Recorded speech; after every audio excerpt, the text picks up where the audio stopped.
A massive wave rises into the sky, its claws curling forward as if they are alive. Below it, small boats bend and tremble. In the distance, a quiet mountain remains still. This image feels dramatic, violent, almost apocalyptic. But the Great Wave off Kanagawa is not simply a painting about disaster. It is a meditation on existence.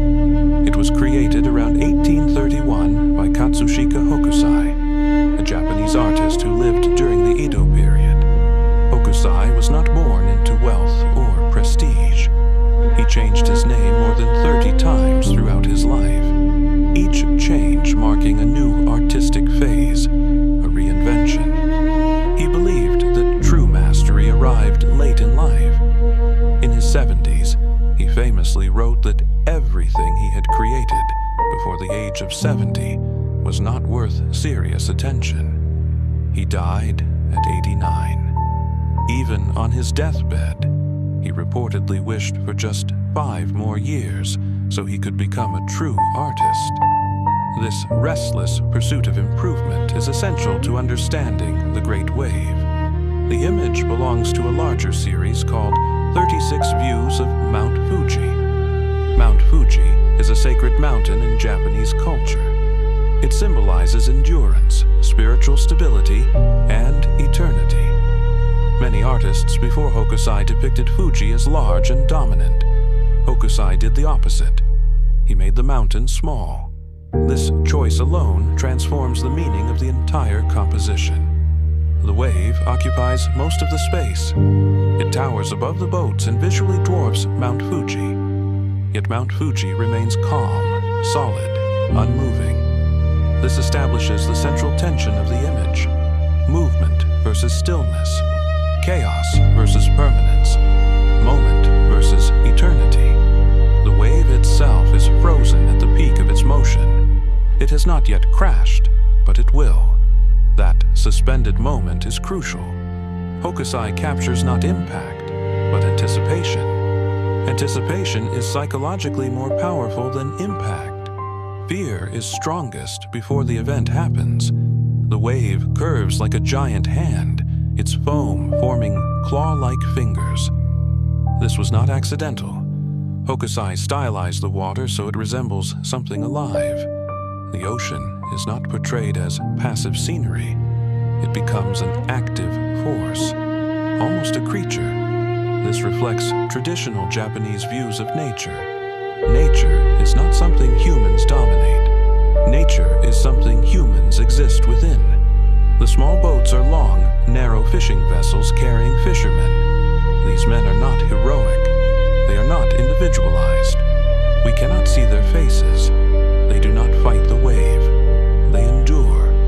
Their bodies are bent low, aligned with the shape of the boats, as if they are attempting to become part of the vessels themselves. This posture communicates acceptance rather than resistance.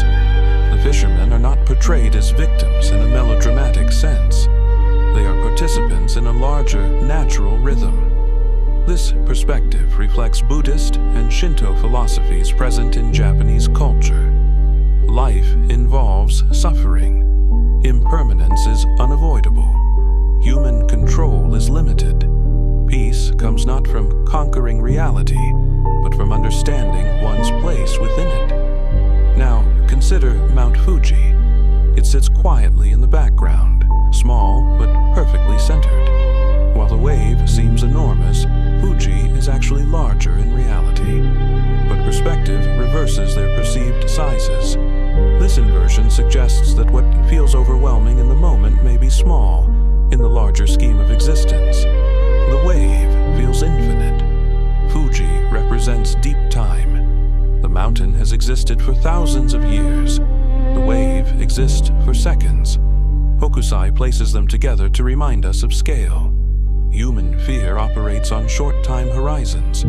Existence operates on geological time. Color plays a crucial role.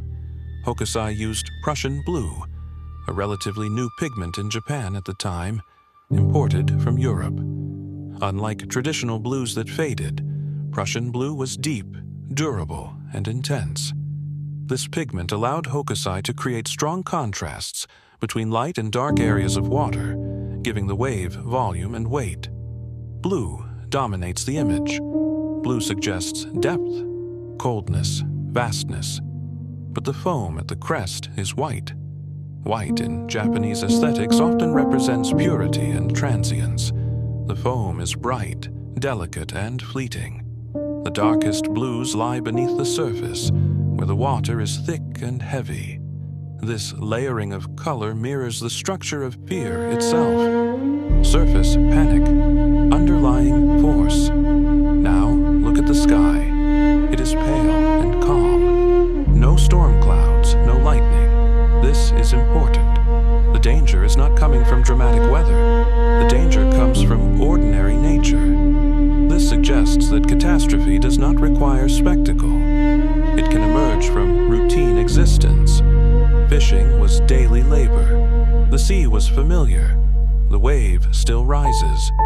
This makes the image more unsettling. The composition forms a triangular structure. The curve of the wave creates an arch. Mount Fuji sits inside this arch.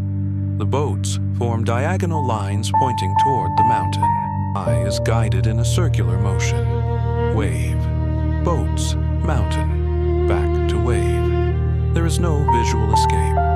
This looping movement traps the viewer inside the moment. You experience the same suspension as the fisherman. Now consider why Hokusai chose this subject at all. Japan, during the Edo period, was relatively isolated from the outside world, but internal trade and urban culture were thriving. A new middle class emerged. Art was no longer only for elites. Woodblock prints like this one were mass-produced. They were affordable. People could buy art the way we buy posters today. This matters. The Great Wave was not created as a sacred masterpiece. It was popular art, everyday art, and yet its depth rivals the greatest philosophical works in history. Hokusai chose fishermen because they represented ordinary laborers, not warriors, not nobility, not gods, just people trying to survive. By placing ordinary people against overwhelming natural force, Hokusai universalizes the human condition. We are all in small boats. We all face waves we did not choose. We all exist beneath systems larger than ourselves. There is also an important historical undercurrent. Japan would soon be forced open to global trade by Western powers. Massive cultural change loomed, even if Hokusai could not foresee its full shape. The wave can be interpreted as symbolic of uncontrollable transformation. A world about to shift. Old structures bending, a new era approaching, yet the mountain remains. This suggests continuity within change. Civilizations transform, human anxieties repeat, nature persists. One of the most striking aspects of the Great Wave is what it does not show. We do not see bodies, we do not see drowning, we do not see death. The tragedy is implied. This restraint gives the image its power. Hokusai trusts the viewer's imagination. Imagination is always more terrifying than explicit depiction. This aligns with Japanese aesthetic principles such as Yugen. Yugen refers to profound grace and subtle depth, beauty that hints rather than declares. Now think about scale again. The fishermen are tiny, yet they are still present. They have not vanished. They have not been erased. They exist within danger. This communicates a quiet resilience, not triumph, not victory, continuation. The wave may crash. Some may survive. Some may not. Life goes on. This is not a hopeful message. It is not a nihilistic message. It is an honest one. Existence is unstable. Meaning arises not from control, but from participation. Perhaps the most profound element of the image is its emotional neutrality. The wave is not evil. The sea is not angry. Nature is not punishing. It simply is. Human suffering does not require a villain. It arises from the collision between fragile bodies and indifferent systems.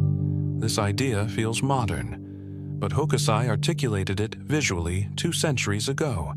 Why does this image still resonate today? Because modern life also feels like small boats beneath enormous forces. Economies, technology, climate, information overload. We recognize ourselves in those fishermen, not as heroes, not as chosen ones, just as humans trying to maintain balance. The great wave does not promise safety. It does not promise justice. It does not promise meaning in the traditional sense. Instead, it offers perspective. You are small. Your fear is real. The universe is vast. And yet, you are here. You exist. You endure. In the final reading, the great wave off Kanagawa is not about water. It is about scale. It is about impermanence.